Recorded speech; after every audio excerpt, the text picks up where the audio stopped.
नमस्कार मित्रांनो, एक आज असा व्हिडिओ घेऊन तुमच्यासाठी येत आहे की जो आपल्या नसा खूप महत्त्वाच्या आहेत. या नसा दबलेल्या आहेत आणि या दबलेल्या नसा मोकळ्या कशा करायच्या या संदर्भात बऱ्याच लोकांनी कमेंट करून सुद्धा यापूर्वी सुद्धा मी व्हिडिओ केला होता की त्याच्यावरून आम्हाला खूप मोठा फायदा झाला आहे. याचा लोकांपर्यंत अधिकाधिक पोहोचावं यासाठी त्यांनी कमेंट्स करून सांगितलं आपल्याला. तर त्या पद्धतीनं आपण शरीरातल्या ज्या नसा आहेत या नसा मोकळ्या कशा करायच्या.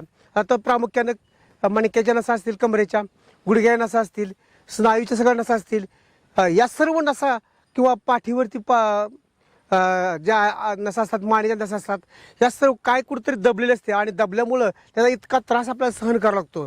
तर या त्रासातून आपल्याला मुक्ती जर व्हायची असेल तर आम्ही काय करावं अशा बऱ्याच व्हिडिओ लोकांमध्ये कमेंट्स करून सांगितलेलं आहे.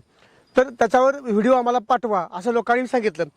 यापूर्वीसुद्धा आपण 1-2 व्हिडिओ तयार केले होते आणि त्या 2 व्हिडिओ केल्यानंतर बऱ्याचशा लोकांच्या कमेंट्स आल्या की सर आम्हाला खूप आम्ही दवाखान्यात पैसा खर्च केला आहे, परंतु हा ज्यावेळेस आम्ही प्रयोग केला त्यावेळेस आम्हाला खूप फरक जाणवला.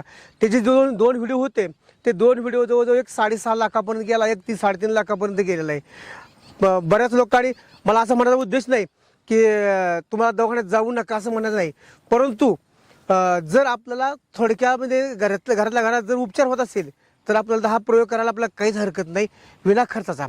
तर मित्रांनो, त्यासाठी आपल्याला काय करावं लागेल हे तुम्हाला मी सांगतोय की प्रामुख्यानं जर आपल्या नसाचा सेंटर केंद्रबिंदू कुठं असतो तर पायाच्या तळव्यामध्ये असतो. हात पायाच्या तळव्यातला सेंटर बिंदू जो आपल्याला जागृत जर करायचा असेल, तो जागृत झाला तर पूर्ण शरीरभर सगळ्या नसा आपल्या काय होतात, जागृत होतात किंवा ॲक्टिव्ह होतात. आणि नसा जर ॲक्टिव्ह झाल्या तर जे आपला जो त्रास वेदना आहेत त्या वेदना आपल्या सहमूळ नष्ट होत जातात. तर यासाठी आपल्याला काय करावं लागतं तर आपल्या घरात टप असतो पाण्याचा, साधारणतः त्या टपामध्ये 4 ते 5 लिटर पाणी घ्या. हे बी लोकांनी सांगितलं होतं की सर हे पाणी आम्ही किती घ्यावं, ते पाणी पुन्हा पुन्हा वापरावं का. तर या संदर्भात तुम्हाला सांगतोय की मित्रांनो, प्रत्येक वेळेला पाणी जे आहे ते पाणी वेगवेगळं घ्यायचं आपल्याला. साधारणतः 5 लिटर पाणी घ्या, जेणेकरून घोट्यापर्यंत आपलं पाय बुडतील त्या पाण्यामध्ये, टपामध्ये. एवढ्या प्रमाणात पाणी घ्या आणि ते पाणी गरम करून घ्या, म्हणजे कोमट करून घ्या. या कोमट पाण्यामध्ये प्रामुख्याने आपल्याला काय करायचं तर या कोमट पाण्यामध्ये आपल्या घरातच कापूर असतो. कापूर साधारणतः 4 ते 5 वड्या आपण काय करायच्या पाण्यामध्ये टाकायच्या. घरात लिंबू असतो आपल्याकडे, 1 लिंबू पूर्णपणे त्यात रस पिळायचा त्याच्यामध्ये.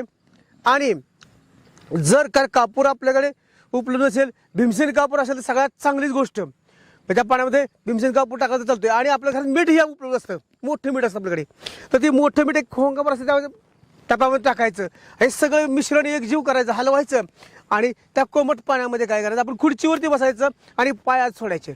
आत पाय सोडल्यानंतर साधारणतः एक अर्धा तास आपल्याला ते पाय त्यातून बाहेर काढायचेच नाहीत, म्हणजे पूर्ण नसा ॲक्टिवेट होईपर्यंत आपण तिथं उठायचं नाही. हा प्रयोग कधी करायचा तर हा प्रयोग नेहमी संध्याकाळी झोपतानाच करायचा, इतर वेळेस प्रयोग करायचा नाही आहे.